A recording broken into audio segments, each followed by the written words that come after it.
Hi, to activate fast charging on your POCO X7, firstly, let's unlock the phone and now we need to find and open settings.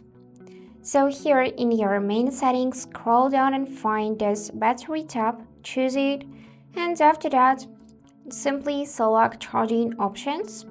And in this wired charging mode, you can choose between standard and speed up. So if you want to enable fast charging, then choose speed up option, but note that device might heat up after you choose it. So then we can go back, take our charging cable, plug it into the phone, and now you should see this information, quick charging. So yeah, we just enabled fast charging.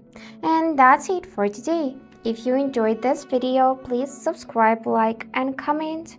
And I wish you all the best. Bye bye.